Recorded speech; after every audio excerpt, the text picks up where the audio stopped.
దేవుని నామమునకు మహిమ కలుగునుగాక. అనుదిన పరిశుద్ధ గ్రంథ పఠనం డిసెంబర్ 25. ప్రార్థన. దయగల తండ్రి, కృపగల దేవ, పరిశుద్ధుడానికి వందనాలు, స్తోత్రాలు. గడిచిన దినములు నీ కృపలో జ్ఞాపకం చేసుకుని మరి ఒక నూతన దినము దయచేసి వాక్యం చెవుటకు మీరు ఇచ్చిన కృపను బట్టి మీకు వందనాలు, స్తోత్రాలు. ప్రభు, ఈ దినం వాక్యం ద్వారా మాతో మాట్లాడి మమ్మల్ని బలపరచండి. వినిన వాక్యం మా హృదయాలు ఫలింపచేయమని యేసుక్రీస్తు అతి పరిశుద్ధ నామంలో అడిగి వేడుకొనిచున్నాం మా పరమ తండ్రి, ఆమేన్. ప్రకటన గ్రంథం 6 నుండి 8 అధ్యాయములు. 6వ అధ్యాయము. ఆ గొర్రె పిల్ల ఆ 7 ముద్రలలో మొదటి దానిని విప్పినప్పుడు నేను చూడగా ఆ 4 జీవులలో ఒకటి రమ్ము అని ఉరుము వంటి స్వరముతో చెప్పుట వింటిని. మరియు నేను చూడగా ఇదిగో ఒక తెల్లని గుర్రము కనబడెను. దాని మీద ఒకడు విల్లు పట్టుకుని కూర్చుండి ఉండెను. అతనికి ఒక కిరీటం ఇయ్యబడెను. అతడు జయించుటకు బయలువెళ్ళెను. ఆయన 2వ ముద్రను విప్పినప్పుడు రమ్ము అని 2వ జీవి చెప్పుట వింటిని. అప్పుడు ఎర్రనిదైన వేరొక గుర్రము బయలువెళ్ళెను. మనుష్యులు ఒకరినొకడు చంపుకున్నట్లు భూలోకంలో సమాధానం లేకుండా చేయుటకు ఆ గుర్రం మీద కూర్చున్న వానికి అధికారం ఇయ్యబడెను. మరియు అతనికి ఒక పెద్ద ఖడ్గం ఇయ్యబడెను. ఆయన 3వ ముద్రను విప్పినప్పుడు రమ్ము అని 3వ జీవి చెప్పుట వింటిని. నేను చూడగా ఇదిగో ఒక నల్లని గుర్రము కనబడెను. దాని మీద ఒకడు త్రాసు చేత పట్టుకుని కూర్చుండి ఉండెను. మరియు దేనారమునకు 1 సేరు గోధుమలనియు, దేనారమునకు 3 సేర్లు యవలనియు, నూనెను ద్రాక్షారసమును పాడు చేయవద్దనియు ఆ 4 జీవుల మధ్య ఒక స్వరము పలికినట్టు నాకు వినబడెను. ఆయన 4వ ముద్రను విప్పినప్పుడు రమ్ము అని 4వ జీవి చెప్పుట వింటిని. అప్పుడు నేను చూడగా ఇదిగో పాండుర వర్ణము గల ఒక గుర్రము కనబడెను. దాని మీద కూర్చున్న వాని పేరు మృత్యువు. పాతాళ లోకము వానిని వెంబడించెను. ఖడ్గము వలనను, కరువు వలనను, మరణము వలనను, భూమిలో నుండి క్రూరముఖముల వలనను భూనివాసులను చంపుటకు భూమి యొక్క 4వ భాగమైన పైన అధికారము వారికి ఇవ్వబడెను. ఆయన 5వ ముద్ర విప్పినప్పుడు దేవుని వాక్యము నిమిత్తము తాము ఇచ్చిన సాక్ష్యము నిమిత్తము వధింపబడిన వారి ఆత్మలను బలిపీఠము క్రింద చూచితిని. వారు నాదా సత్యస్వరూపి, పరిశుద్ధుడా, ఎందాక తీర్పు తీర్చకయు మా రక్తము నిమిత్తము భూనివాసులకు ప్రతిదండన చేయకు ఉందని బిగ్గరగా కేకలు వేసిరి. తెల్లని వస్త్రము వారిలో ప్రతివానికి ఇవ్వబడెను. మరియు వారి వలన చంపబడబో వారి సహదాసుల యొక్కయు సహోదరుల యొక్కయు లెక్క పూర్తి వరకు ఇంకా కొంచెము కాలం విశ్రమింపవలనని వారితో చెప్పబడెను. ఆయన 6వ ముద్రను విప్పినప్పుడు నేను చూడగా పెద్ద భూకంపము కలిగెను. సూర్యుడు కంబలి వలె నలుపాయను, చంద్రబింబమంతయు రక్తవర్ణమాయను. పెద్ద గాలి చేత ఊగిలాడు అంజూరపు చెట్టు నుండి అకాలపు కాయలు రాలినట్టు ఆకాశ నక్షత్రములు భూమి మీద రాలెను. మరియు ఆకాశ మండలము చుట్టబడిన గ్రంథం వలనై తొలగిపోయాను. ప్రతి కొండయు ప్రతి ద్వీపమును వాటి వాటి స్థానములు తప్పెను.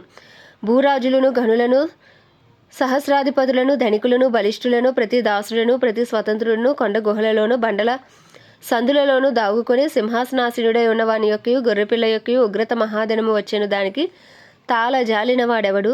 మీరు మా మీద పడి ఆయన సన్నిధిని గొర్రెపిల్ల ఉగ్రతకును మమ్మను మరుగు చేయడని పర్వతములతోనూ బండలతోనూ చెప్పుచున్నారు.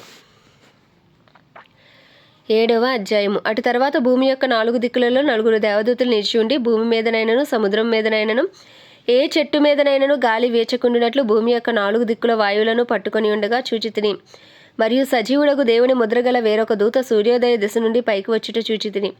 భూమికిని సముద్రమునకును హాని కలుగజేయటకి అధికారం పొందిన ఆ 4 దూతలతో, ఈ దూత మేము మా దేవుని దాసులను వారి నొసలి యందు ముద్రించే వరకు భూమికైనను సముద్రమునకైనను చెట్లకైనను హాని చేయవద్దని బిగ్గరగా చెప్పెను.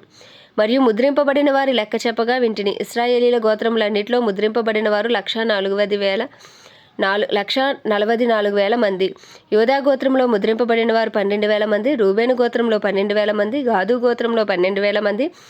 ఆషేరు గోత్రంలో 12,000 మంది. నఫ్తాలి గోత్రంలో 12,000 మంది. మనష్షే గోత్రంలో 12,000 మంది. షిమ్యోను గోత్రంలో 12,000 మంది. లేవి గోత్రంలో 12,000 మంది.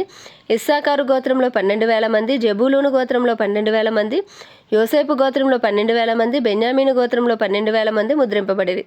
అటు తర్వాత నేను చూడగా ఇదిగో ప్రతి జనములో నుండి, ప్రతి వంశంలో నుండి, ప్రజలలో నుండి, ఆయా భాషలు మాట్లాడు వారిలో నుండి వచ్చి ఎవడునూ లెక్కింపజాలని ఒక గొప్ప సమూహము కనబడెను. వారు తెల్లని వస్త్రములు ధరించుకున్న వారే ఖర్జూరపు మట్టలు చేత పట్టుకుని సింహాసనం ఎదుటను గొర్రెపిల్ల ఎదుటను నిలవబడి, సింహాసనాసీనుడైన మా దేవునికిని గొర్రెపిల్లకును మా రక్షణకే స్తోత్రమని మహాశబ్దముతో ఎలుగెత్తి చెప్పిరి. దేవదూతలందరూ సింహాసనము చుట్టూను పెద్దల చుట్టూను ఆ 4 జీవుల చుట్టూను నిలవబడి ఉండిరి. వారు సింహాసనం ఎదుట సాష్టాంగపడి ఆమేన్, యుగయుగముల వరకు మా దేవునికి స్తోత్రమును, మహిమయు, జ్ఞానమును, కృతజ్ఞతాస్తుతియు, ఘనతయు, శక్తియు, బలమును కలుగునుగాక అని చెప్పుచు దేవునికి నమస్కారము చేసిరి. ఆమేన్.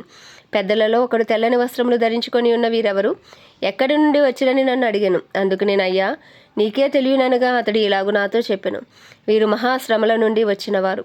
గొర్రెపిల్ల రక్తములో తమ వస్త్రములను ఉదుక్కొని వాటిని తెలుపు చేసుకొనిరి. అందువలన వారు దేవుని సింహాసనం ఎదుట ఉండి రాత్రింబగలు ఆయన ఆలయంలో ఆయనను సేవించుచున్నారు. సింహాసనాసీనుడైన వాడు తానే తన గుడారము వారి మీద కప్పును. వారికి ఇక మీదట ఆకలి అయినను దాహమైనను ఉండదు. సూర్యుని ఎండైనను ఏ వడగాలి అయినను వారికి తగలదు. ఏలయనగా సింహాసనం మధ్యమందుండు గొర్రెపిల్ల వారికి కాపరి అయి జీవజలముల బుగ్గల యొద్దకు వారిని నడిపించును. దేవుడే వారి కన్నుల నుండి ప్రతి బాష్ప బిందువును తుడిచివేయును. 8వ అధ్యాయం. ఆయన 7వ ముద్రను విప్పినప్పుడు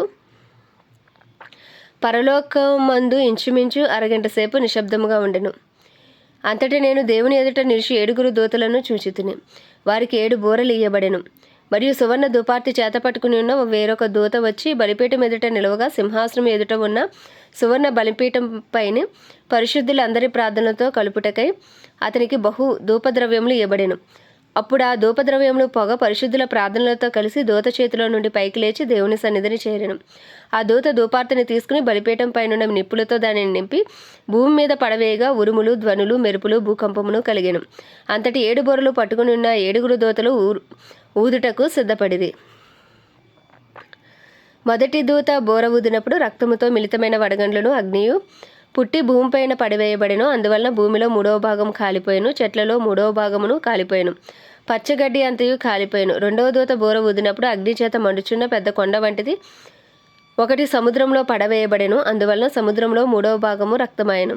సముద్రంలోని ప్రాణము గల జంతువులలో 3వ భాగము చచ్చెను. ఓడల్లో 3వ భాగము నాశనమాయెను. 3వ దూత బోర ఊదినప్పుడు దివిటి వలె మండుచున్న ఒక పెద్ద నక్షత్రం ఆకాశం నుండి రాలి నదుల 3వ భాగం మీదను నీటి బుగ్గల మీదను పడెను. ఆ నక్షత్రమునకు మాచిపత్రి అని పేరు. అందువలన నీళ్ళలో 3వ భాగము మాచిపత్రి ఆయెను.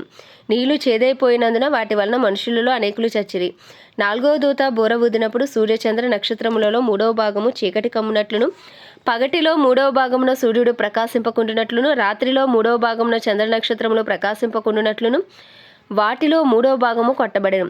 మరియు నేను చూడగా ఆకాశం మధ్యమును ఒక పక్షిరాజు ఎగురుచు బూరలు ఓదబోచున్న 3 దూతల బూరల శబ్దములను బట్టి భూనివాసులకు అయ్యో అయ్యో అయ్యో అని గొప్ప స్వరముతో చెప్పుట వింటిని. ఆమేన్. దేవుడి పరిశుద్ధ వాక్యము మన వినికిడిలో దీవించునుగాక. ప్రార్థన. దయగల తండ్రి, కృపగల దేవ, పరిశుద్ధుడానికి వందనాలు, స్తోత్రాలు. జీవాధిపతి, న్యాయాధిపతి, మృత్యుంజయుడా, మహిమ ఘనతకు అర్హుడవు, యోగ్యుడవు, పూజ్యుడవు, కృపను చూపుటకు ఐశ్వర్యవంతుడవు, కృపా సత్య సంపూర్ణుడవు, నీకు వందనాలు ప్రభువా. ఈ దినమంతా నీ కృపలు మమ్మల్ని అందరినీ జ్ఞాపకం చేసుకుని ప్రభువా తండ్రి నాయన, ఇప్పటి వరకు నీ కృపను మాకు ఉంచినందుకు నీకు వందనాలు, స్తోత్రాలు. అయ్యా, ఈ దినమంతా నిన్ను ఆరాధించే కృపను మీరు దయచేశారు. ప్రపంచవ్యాప్తంగా ఈ దినము నాయన నిన్ను ఆరాధించి ఉండగా నాయన ప్రతి ఒక్కరికి నీ కృప, నీ శుభములు కలుగును గాకని ప్రార్థిస్తున్నాం. ఇంక నువ్వు రక్షణ లేని వారికి రక్షణ దయచేయండి, మనోనేత్రాలు తెరవండి. అయ్యా నాయన, మీరు భూమి మీద అయ్యా తండ్రి నాయన ఎందు నిమిత్తము అయ్యా పుట్టి ఉన్నారో నాయన, మా కొరకు మీరు చేసిన ప్రతి త్యాగమును బట్టి అయ్యా నాయన మీ జన్మములోనూ ప్రత్యేకత ఉంది ప్రభా, మీ మరణంలో ప్రత్యేకత ఉంది, మీ పునరుద్ధానంలో ప్రత్యేకత ఉంది ప్రభా. అవన్నీ నాయన తెలుసుకున్నట్లు జనముల మనోనేత్రాలు తెరవండి, హృదయాలు తెరవండి, రాతి గుండెలు తీసి మాంసపు గుండెలు పెట్టండి. గొప్ప రక్షణ భాగ్యం మా కుటుంబాలు మీరు దయచేయండి. మా అపరాధములు, మా పాపములు, మా దోషములు, మా అతిక్రమములు నీ పరిశుద్ధ రక్తంతో కడిగి శుద్ధీకరించండి. అయ్యా, నీకే వందనాలు, స్తోత్రాలు. మా ఇరుగు పొరుగు, మా బంధువులు, స్నేహితులు అందరి కొరకు ప్రార్థిస్తున్నాం ప్రభా. ప్రపంచ దేశంలో అన్నిటి కొరకు, వాటిని పరిపాలిస్తున్న రాజులు, వారి కింద పనిచేసిన అధికారుల కొరకు ప్రార్థిస్తున్నాం. అయ్యా, క్రైస్తవులు అందరి కొరకు ప్రార్థిస్తున్నాం. అయ్యా తండ్రి, డినామినేషన్స్ భేదం తొలగించి అందరూ ఏకతాటిపైకి వచ్చే కృపను దయచేయండి. పరిశుద్ధాత్మను వరమును బలముగా క్రైస్తవ్యం మీద కుమ్మరించమని వేడుకొంచును. అలాగే దైవజనులందరినీ మీరు బలపరచండి. ధైర్యంతో వాక్యంలో బోధించే అనుకూలమైన సమయంలో వారికి అనుగ్రహించండి. వారిని, వారి కుటుంబాలను నీ రక్త ప్రోక్షణ కింద ఉంచమని అయ్యా వారికి నీ దేవదూతల పరిచయం అనుగ్రహించమని వేడుకొంచున్నాం. అలాగే ప్రత్యేకించి భారతదేశాన్ని జ్ఞాపకం చేసుకోండి. భారతదేశ సరిహద్దుల సమాధానం ఉంచండి. అయ్యా, భారతదేశంలో కడవరి వర్షం మీద దిగిరమని, కడవరి ఉజ్జీవాన్ని రగిలించమని వేడుకొంచున్నాం. అయ్యా, మా దేశ ప్రధాని గారిని, ప్రెసిడెంట్, వైస్ ప్రెసిడెంట్లను, చీఫ్ మినిస్టర్స్, గవర్నర్స్, ఎమ్మెల్యేలు, ఎంపీలను, వారి కింద పనిచేసిన అధికారులు అందరికీ నీ కృపనివ్వండి ప్రభా. అయ్యా తండ్రి, నీ చిత్తానుసారంగా వారి పరిపాలన చేయనట్లు నీ కృపను అనుగ్రహించండి. మా భారతదేశంలో గొప్ప ఉజ్జీవాన్ని రగిలించండి. మతోన్మాదం ఏసునామంలో లయమైపోవునుగాక. సౌలు పౌలుగా మార్చబడినట్లు అటువంటి వారందరూ ఏసునామంలో మార్చబడుదురుగాకని ప్రార్థిస్తున్నాం. అయ్యా తండ్రి, మా భారతదేశంలో ఏ ఒక్క ఆత్మ నశించిపోకుండా మీరే కృప చూపి నడిపించమని వేడుకొంచు ఈ చిన్ని ప్రార్థన మనవి నీ పాద సన్నిధికి చేర్చుకోమని యేసుక్రీస్తు అతి పరిశుద్ధ నామంలో అడిగి వేడుకొంచున్నాం మా పరమ తండ్రి. ఆమేన్. పరలోకమందున మా తండ్రి, నీ నామము పరిశుద్ధపరచబడునుగాక, నీ రాజ్యము వచ్చునుగాక, నీ చిత్తము పరలోకమునందు నెరవేర్చబడుచున్నట్లు భూమి యందు నెరవేర్చబడునుగాక. మా అనుదిన ఆహారము నేడు మాకు దయచేయము. ఎలా అపరాధం చేసిన వాని మేము క్షమించిన ప్రకారం అపరాధములు క్షమించి మమ్మల్ని శోధనలోకి తేక ప్రతి కీడు నుండి దుష్టుడి బారి నుండి తప్పించము. ఎందుకంటే రాజ్యము, బలము, శక్తి, మహిమయు నీవే ఉన్నది. ఆమేన్. ప్రభు యేసు రక్తమే జయం, ప్రభు యేసు వాక్యమే విజయం, ప్రభు యేసు నామంలో సంపూర్ణ విజయము కలుగునుగాక. ఆమేన్, ఆమేన్, ఆమేన్.